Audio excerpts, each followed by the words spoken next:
ब्रह्मा गुरुर्विष्णु गुरुर्देवो महेश्वर गुरु साक्षात् परं ब्रह्म तस्मै श्री गुरुवे नमः।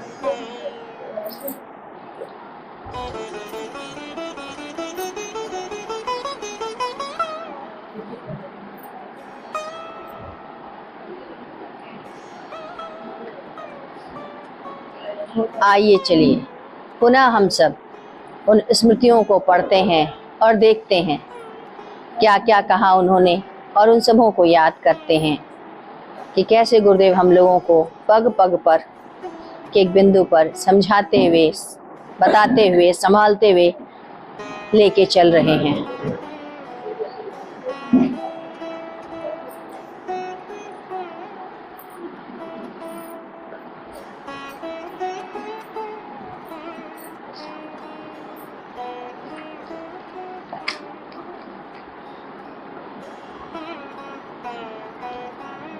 कल का जो शेष था क्रमशः उसी को आगे पढ़ते हैं।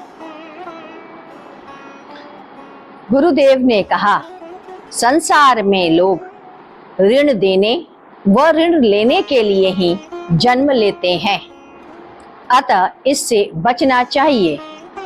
आप बीमार हो, आपका भाई आकर के उपकार कर रहा है, यह ऋण से आप मुक्त नहीं हुए तो पुनः आना होगा।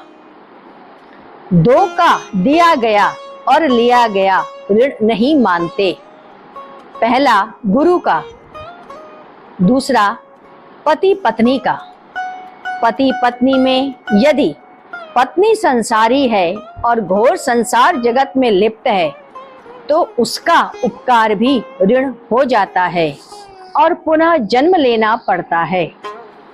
या यदि पति संसारी है तो पत्नी को पुनः आना पड़ता है।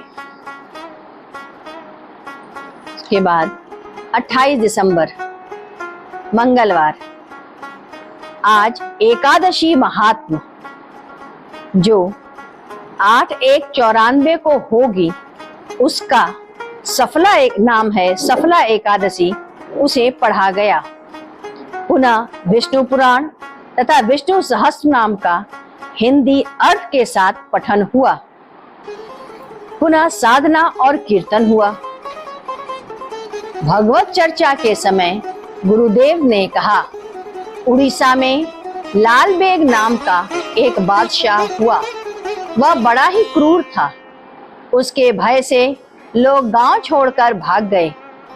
एक बार एक विधवा जवान लड़की पानी भरने एक छोटे सी तालाब के किनारे जा रही थी।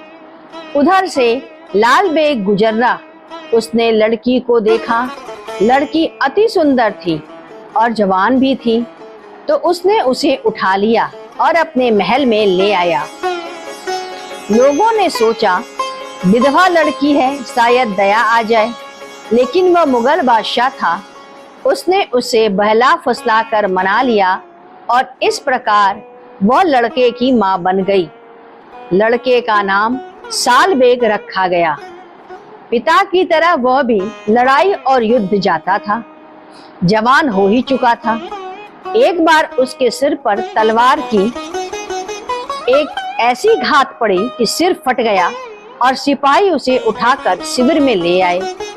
कुछ दिन दवा की, रोग ठीक नहीं हुआ तो उसे राजमहल लाया गया। यहाँ उसकी काफी दवा की गई, झाड़ फूक किया गया, परंतु रोग बढ़ता ही चला गया। माँ को बड़ी वेदना होती थी। अब पिता ने भी उस पर ध्यान देना छोड़ दिया। अब तो यह मरने ही वाला है, मर ही जाएगा, परंतु माँ अपने बेटे को कैसे छोड़ सकती है। जब माँ को यह आभास लग गया कि अब साल बेग नहीं बचेगा, तो उसने बेटे से कहा, बेटा मेरी एक बात मानोगे? बेटे ने कहा, बोलो माँ। तब माँ ने कहा, यदि बात मानोगे तो कहूँ। साल बेग ने कहा, अब तो मर ही रहा हूँ, जो कहोगी उसे मानूंगा। माँ ने कहा, देखो बेटा, अब तुम्हारा कोई ख्याल नहीं कर रहा है और मेरा भी कोई ख्याल नहीं करता। मैं ब्राह्मण की कन्या हूँ। मुझे जबरदस्ती उठाकर लाया गया और बहुत बहला फुसला करके मुझे रखा। इस प्रकार तेरा जन्म हुआ। मैं यहाँ एक बांदी की तरह हूँ। माँ ब्राह्मण स्त्री है, यह सुनकर बेटे को बहुत दुख हुआ। माँ ने कहा, तुम 12 दिन तक भगवान कृष्ण का ध्यान और जप करो। रात दिन तुम यही करो। 12वें दिन भगवान कृष्ण अवश्य आएंगे। बेटे ने कहा, ठीक है माँ, परंतु इससे क्या होगा? माँ, तुम केवल जप और ध्यान करो। उसने पूछा, कृष्ण का स्वरूप कैसा है? माँ ने कहा, कृष्ण पीतांबर वस्त्र पहने, श्यामल वर्ण, मोर मुकुट धारण किए, बांसुरी लिए रहते हैं। चारों तरफ गोपियां तथा राधिका के साथ रास करते रहते हैं। 1 हफ्ते तक जप करने पर उसका रोग और अधिक बढ़ गया। दिनों दिन हालत खराब होने लगी। बेटे ने कहा, माँ, इस जप से कुछ नहीं होगा। माँ ने कहा, तुम 12 दिन तक इसे करते रहो। 12वें दिन तक उसकी हालत मरने जैसे हो गई। रात्रि में उसे नींद आ गई। नींद में ही उसे कृष्ण के दर्शन हुए।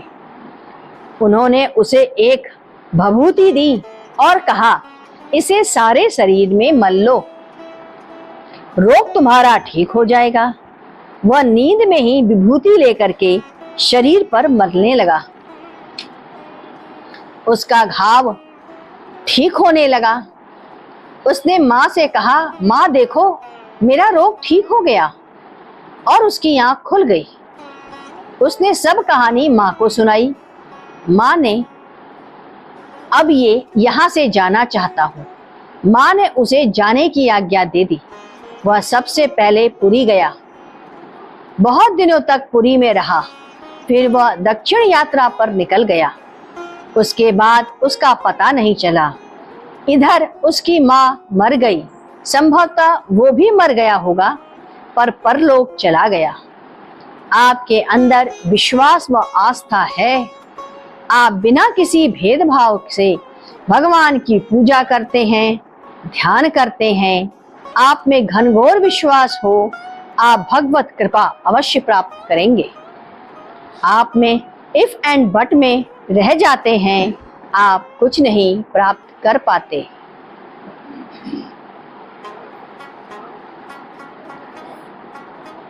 अब अगली तारीख 29 दिसंबर का पढ़ते हैं, बुधवार। आज प्रातः गुरुदेव ने कहा, घर में रहने की आदत कम करते जाओ, ताकि जब एक दिन अचानक घर तुमसे छूट जाए तो चिंतन नष्ट न होने पाए। तो कहा गया, घर में मत रहो, न संसार में रहो। घर में भी न रहें और संसार में न रहें तो फिर कहाँ रहें? तो यजुर्वेद में आता है, गुरु के पास रहो, वहां तुम्हें घर भी मिलेगा और संसार भी। वहां तुम्हें ना घर मिलेगा और ना ही संसार, वहां दोनों मिलेगा और दोनों ही नहीं मिलेगा। यजुर्वेद के 7वें अध्याय के 3 श्लोक में कहा गया है, मनुष्य सबसे ज्यादा सुखी गुरु की गोद में रहता है।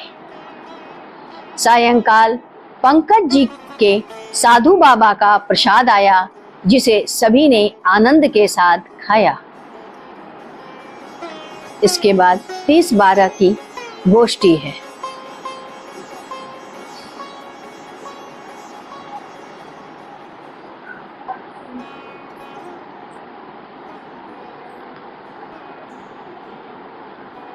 दिसंबर गुरुवार गोष्ठी। आज महिलाओं की गोष्ठी हुई। गोष्ठी गुंजन द्वारा हुई। गोष्ठी के सत्संग में गुरुदेव द्वारा कही गई वाणी कही गई। गुंजन ने कहा, मनुष्य सामान्यतः 3 द्वार को जानता है, मृत्युलोक, स्वर्गलोक और नरकलोक।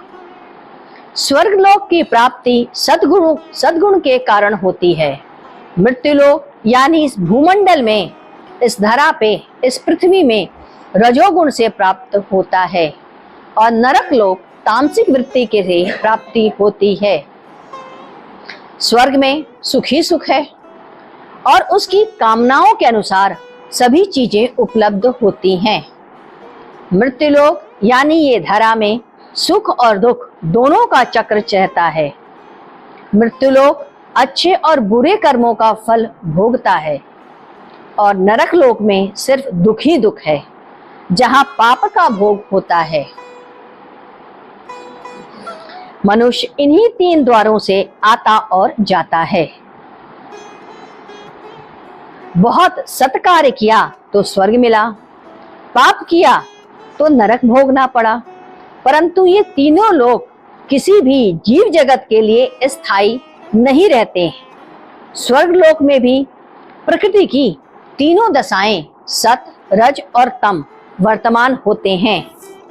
ऐसे ही इस भूमंडल में भी प्रकृति के तीनों गुण वर्तमान होते हैं और ऐसे ही नरक में भी हैं।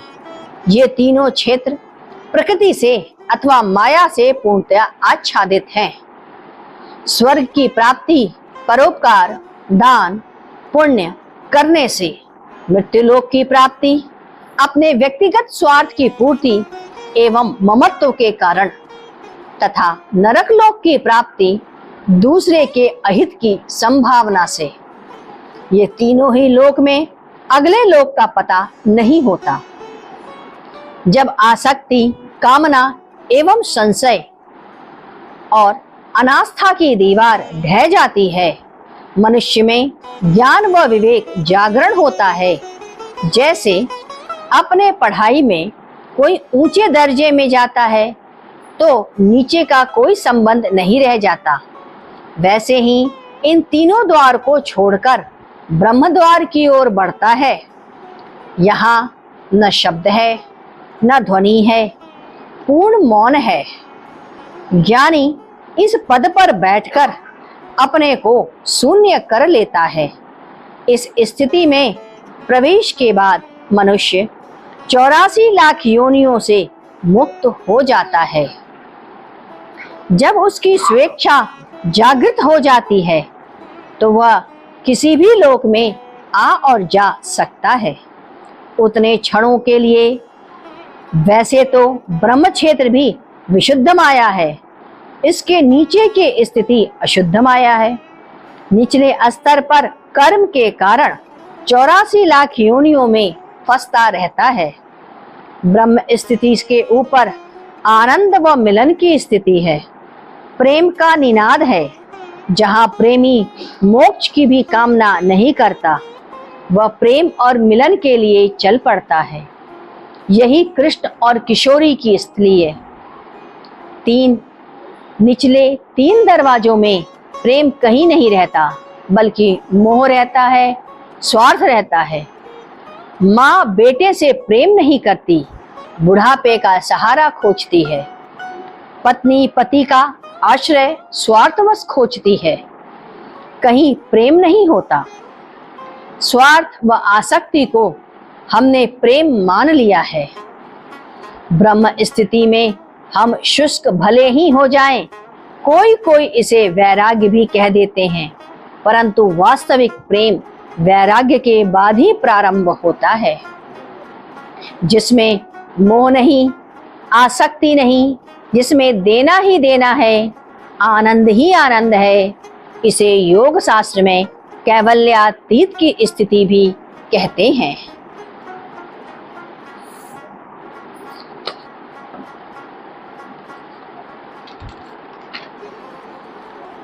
इकतीस दिसंबर शुक्रवार। आज से गुरुदेव ने कहा कि अब प्रार्थना आप ऐसे करेंगे। हे प्रभु विवेक दाता, इष्ट ज्ञान हमको दीजिए, शीघ्र सारे वासनाओं को दूर हमसे कीजिए। लीजिए हमको शरण में, हम तुम्हारे प्रिय बने, धर्मनिष्ठा आत्मज्ञानी नित्य निज धामी बने।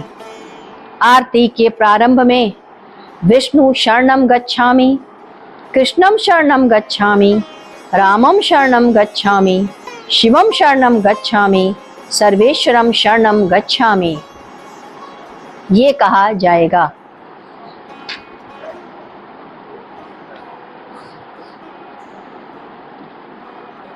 इसका माने इस दिन से ही हम लोगों की प्रार्थना में ये चारों लाइन जोड़ दिया गया। तब से हम लोग जब भी आरती करते हैं तो ये बोलते हैं शुरू में और ये बोलते हैं लास्ट में। अब इसके बाद नया वर्ष शुरू हो रहा है 94 का।